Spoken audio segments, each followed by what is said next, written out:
Nabi SAW bersabda, innama ana mru'un magbud yushiku ayyatiya rasulu rabbi faujibu wa ana tarikun fikum astaqalain ma in tamassaktum bihima lan tadillu ba'di abada. Aku ini adalah seorang manusia biasa yang bentar lagi aku mati. Mungkin sebentar lagi datang utusan Tuhanku, dia akan menjemput rohku dan aku akan mengiyakan undangannya. Tapi aku tinggalkan kalian dua hal. Tolong camkan baik-baik ini. Kenapa sih hadis yang dibawa terus kitab Allah wa sunnati, kitab Allah wa sunnati? Kenapa? Ini hadis itu kan diriwayatkan oleh Imam Hakim dan kita Mustadraknya. Kenapa kok itu terus yang dibawa? Kenapa hadis yang justru diriwayatkan oleh Imam Muslim yang lebih sahih, lebih kuat derajat kehadisannya, kesahihannya daripada hadis yang Imam Hakim itu? Rasulullah mengatakan kitab Allah wa itrati ahli baiti. Kitab Allah, pegang teguh Al-Quran, dan keluargaku. Kenapa Nabi SAW mengatakan demikian? Jawab, kenapa? Ada apa?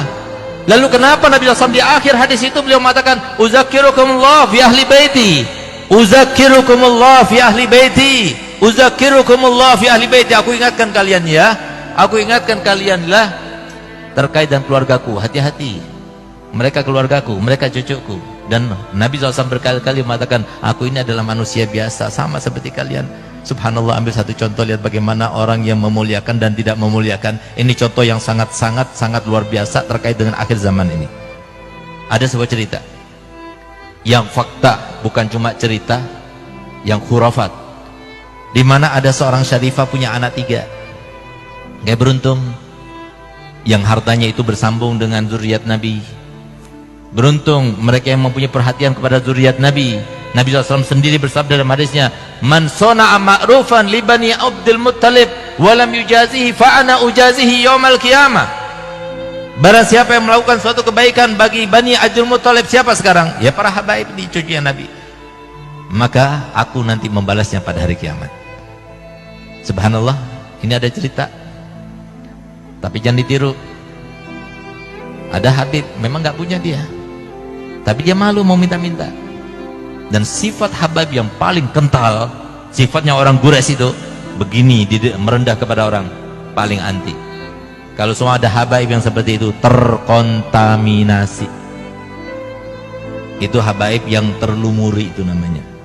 Kalau habaib yang asli enggak. Coba lihat bagaimana orang Quraisy. Kenapa sih orang Quraisy itu kalau jalan itu harus pakai budak? Kenapa?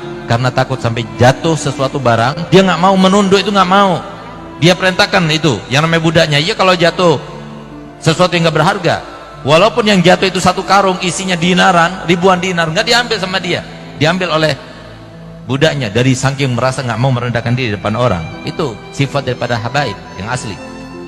Subhanallah, bagaimana Nabi kita Muhammad SAW kemudian mengajarkan kepada kita untuk menghormat, memuliakan mereka, sampai lihat bagaimana perhatian Nabi kepada mereka. Ini sambil contoh, ambil pelajaran tapi jangan diambil contohnya. Ada orang habaib, dia nggak mau minta-minta, apalagi sampai nipu-nipu, nggak mau. Tapi apa? Dia mau makan, dia berusaha kerja nggak dapat uang, dia cari kerjaan nggak dapat kerja, sementara dia dan keluarganya harus makan. Sehingga apa? Dia datang kepada seorang pedagang, penjual barang-barang kelontongan seperti apa, beras, ya, sembako itu ya. Dia datang, Ji, saya mau beli berasnya Ji, tapi saya nggak punya uang, mau nggak Ji saya beli pakai kertas ini? Itulah saya katakan tadi, jangan ditiru tapi gitu. Apa isi kertasnya? Hutang kepada datukku Nabi Muhammad SAW.